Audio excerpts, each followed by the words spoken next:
What's up YouTube community, Bernd here, welcome back to the channel. Today I prepared something really special and interesting for you. You guys and girls voted for the topic of odd meters once again on the lesson wishlist on Patreon for this month. So I want to work on a really cool arrangement together with you today that features 5/8 and 7/8 measures. And since this channel is all about technique challenges and guitar progress, I will try out some really interesting slapping and thumping techniques that I want you to try out after watching this lesson until the end.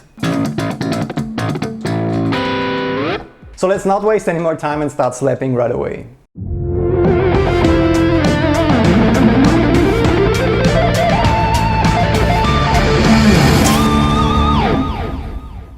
Before we begin, I just recently started out experimenting with some of these slapping techniques. So when it comes to thumping on guitar,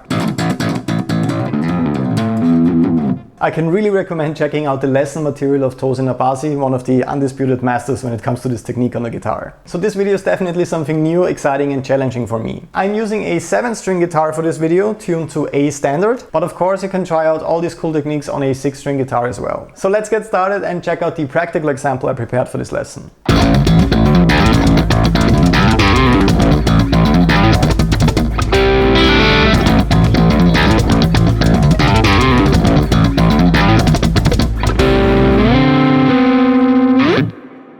As always, you can download the tabs and guitar profiles for this section on patreon.com/Bernd if you want to give it a try. It's definitely a lot of fun to play around with that, so make sure to tag me on social media when you upload your own versions. So when I'm playing or composing in odd meters, I think it's really interesting to share how I'm counting the individual sections. This was the rhythm and pulse that I had in mind before I wrote this session in detail.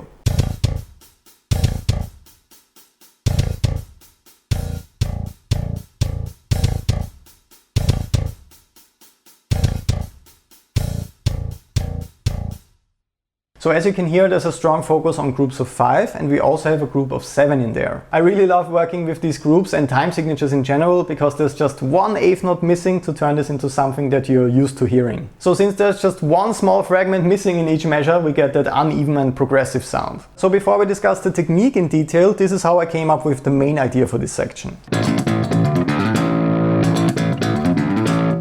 So at first it was really just a looping idea, a looping riff in a 4/4 time signature. Since that doesn't sound too exciting, I just reduced it in size and got a group of 5 instead. That immediately sounds much more progressive, and then I added another variation with a group of 7. So by just experimenting with those groups and legato notes, I can turn one idea into many different variations to get a really exciting riff. So this is how I feel the rhythm of the entire riff. 1, 2, 3, 4, 5, 1, 2, 3, 4, 5, 6, 7, 1, 2, 3, 4, 5, 1, 2, 3, 4, 1, 2, 3, 4, 5, 1, 2, 3, 4, 5, 6, 7, 1, 2, 3, 4, 5, 1, 2, 3.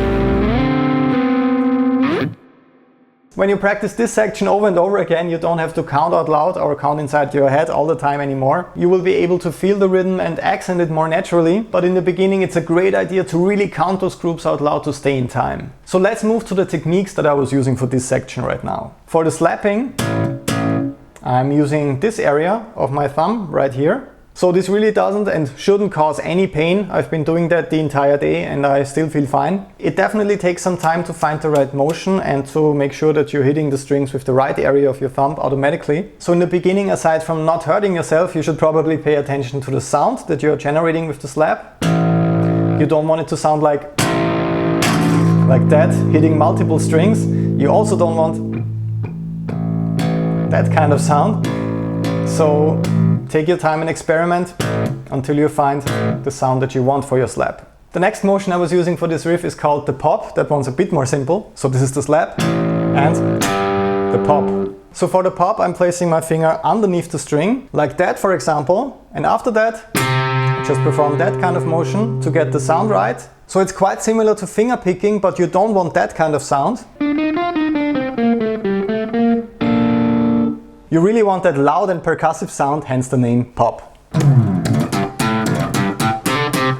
And the last technique or detail I was using, aside from those muted notes I just generate with my left hand, is a very basic thumping approach whenever I had to play 2 notes in a row on the lowest string. So when I was performing a slap on the lowest string like that, I could essentially rest my thumb on the string above that, and then come back with that kind of motion. And that way I don't have to perform 2 slaps in a row like that. So I guess you can compare this approach to downstrokes and alternate picking. And of course you can perform much cooler and more unique patterns once you activate your other fingers too. That's something I really want to learn in the future as well. For now it's just a great tool for me to get multiple accents on the lowest string, similar to just using a pick, but the sound is obviously very different.